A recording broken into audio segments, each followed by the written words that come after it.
Muy buenos días, mis queridos hermanos y hermanas. Mi nombre es Ariel Céspedes Vargas y hoy, 10 de octubre, nuestra iglesia celebra el día de San Francisco de Borja. Escuchemos qué podemos aprender de su vida. San Francisco de Borja. La familia española Borja o Borgia se hizo célebre cuando Alfonso Borgia fue elegido papa con el nombre de Calixto III, y luego cuando otro Borgia fue nombrado el pontífice y se llamó Alejandro VI. Este Borgia, antes de ser pontífice, había tenido 4 hijos y uno de ellos fue el padre de nuestro santo.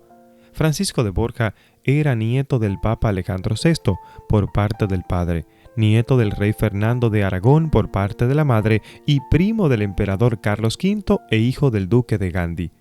En su familia se preocuparon porque el joven recibiera la mejor educación posible y fue enviado a la corte del emperador para que allí aprendiera el arte de gobernar.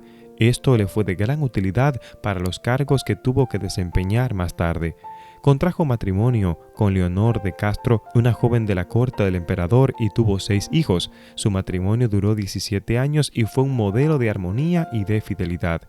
El emperador Carlos V lo nombró virrey de Cataluña, con capital Barcelona, región que estaba en gran desorden y con muchas pandillas de asaltos. Francisco puso orden prontamente y demostró tener grandes cualidades para gobernar. La reina de España era especialmente hermosa, pero murió en plena juventud, y Francisco fue encargado de hacer llevar su cadáver hasta la ciudad donde iba a ser sepultada. Duró varios días en el viaje y al llegar al sitio de su destino abrieron el ataúd para constatar que sí era el cadáver de la reina, pero en aquel momento el rostro de la difunta apareció tan descompuesto y maloliente que entonces Francisco se conmovió y dijo: «Ya nunca más me dedicaré a servir a los jefes que se van a morir». En adelante se propuso dedicarse a servir únicamente a Cristo Jesús, que vive para siempre. La gente empezó a notar que la vida y el comportamiento del virrey Francisco estaba empezando a cambiar sorprendentemente. Ya no le interesaban las fiestas mundanas, sino los actos religiosos. Ya no iba a cacerías y a bailes, sino más bien a visitar a los pobres y a charlar con religiosos y sacerdotes. Un obispo escribía de él en ese tiempo: «Don Francisco es el modelo de gobernantes y un caballero admirable». En 1546 murió su santa esposa, la señora Leonor. Desde entonces ya Francisco no pensó más sino en hacerse religioso y sacerdote. Escribió a San Ignacio de Loyola pidiéndole que lo admitiera como jesuita. El santo le respondió que sí lo admitía, pero que antes dedicara a terminar la educación de sus hijos y que aprovechara este tiempo para asistir a la universidad y obtener el grado de teólogo. Así lo hizo puntualmente. San Ignacio le escribió recomendándole que no le contara a la gente semejante noticia, sino más bien que orara al Señor para que la gente no se escandalizara. En 1554 fue nombrado por San Ignacio como superior de los jesuitas en España. Lo primero que se propuso fue dominar su propio cuerpo. Entonces él hacía grandes sacrificios al comer, al beber y en el descanso. Era gordo y robusto y llegó a adelgazar de manera impresionante. Al final de su vida dirá que el principio de su vida religiosa y de su sacerdocio exageró demasiado sus mortificaciones y que llegaron a debilitar su salud. Otro de sus grandes sacrificios consistió en dominar su orgullo. Los primeros años de su vida religiosa, los superiores lo humillaron más de lo ordinario para probar si en verdad tenía vocación. A él que había sido el duque y el gobernador, le asignaron en la comunidad el oficio de ayudante del cocinero, y su oficio consistía en acarrear el agua, la leña, en encender la estufa y barrer la cocina. Cuando se le partía algún plato o comida a alguien por error, entonces él tenía que ir a recogerlo porque era su servicio de comedor. Entonces él pedía perdón públicamente de rodillas delante de todos y jamás se le oyó una sola voz de queja o de protesta. Sabía que si no dominaba su orgullo, nunca llegaría a la santidad. Una vez el médico le dijo al hacerle una curación dolorosa: «Lo que siento es que su excelencia esto le va a doler». Y él respondió: «Lo que yo siento es que usted me diga excelencia a tan semejante pecador». Cuando la gente lo aplaudía o le hablaba muy bien de él, se estremecía de temor. Un día afirmaba: «Soy tan pecador que el único sitio que me merezco es el infierno». A otro le decía: Busqué un puesto propio para mí en la Biblia y vi que el único puesto que me atrevía a ocupar sería a los pies de Judas el traidor, pero no lo pude ocupar porque allí estaba Jesús lavándome los pies. Así de humilde era este santo.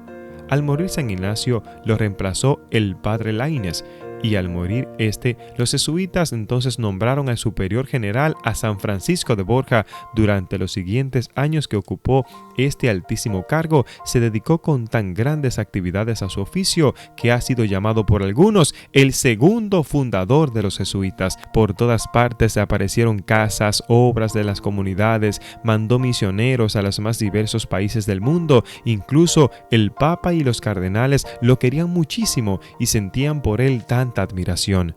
El sumo pontífice envió a un embajador a España y a Portugal a arreglar asuntos muy difíciles y mandó a San Francisco que lo acompañara. La embajada fue un fracaso, pero por todas partes la gente que lo aclamaba decía: el Santo Duque. Sus sermones producen muchas conversiones. Al volver a Roma sintió muy debilitado su cuerpo, se había esforzado casi en exceso. Cumplía entonces sus deberes y estaba desgastado totalmente, y el 30 de septiembre del 1572 entregó su alma al Creador. Uno de los que trataron con él exclamó: este fue uno de los hombres más buenos, más amables y más notables que ha pasado por nuestro mundo.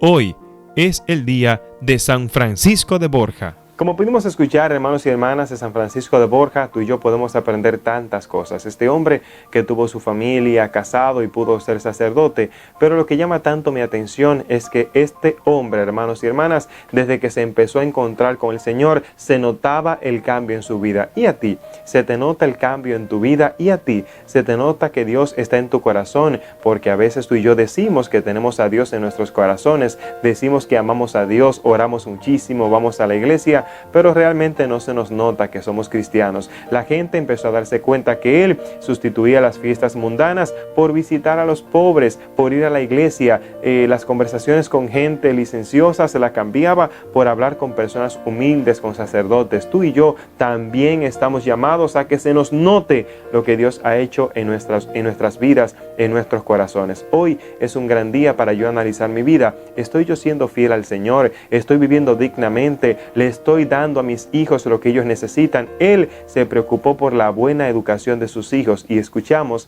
que cuando él pidió ser admitido como sacerdote, le dijeron que sí, pero que debía primero dejar sus hijos con buena educación, con buena economía. Tú y yo, padre, madre, estamos llamados a velar porque nuestros hijos tengan lo mejor, pero lo mejor que nuestros hijos pueden tener es nuestro ejemplo de amor, es nuestro ejemplo de oración, es nuestro ejemplo de humildad, porque a veces nuestros hijos son malos, nuestros hijos a veces son los peores de la sociedad. ¿Por qué? Porque no le transmitimos lo que realmente somos. Y tus hijos son un reflejo tuyo. No me digas que la sociedad, que la gente, que la música ha dañado a tus hijos. Tú eres quien tienes el control sobre ellos. Tú tienes que esforzarte, orar al Señor para que te dé el discernimiento para saber qué hacer con tus hijos. Ora por ellos, trabaja por ellos, vive por ellos, pero sobre todo, ora por ellos, y Dios te ayudará a que se te note lo que Él está haciendo en tu corazón. Gracias por compartir, gracias por suscribirte, gracias mis queridos hermanos y hermanas por escuchar el Santo de hoy. Bendiciones.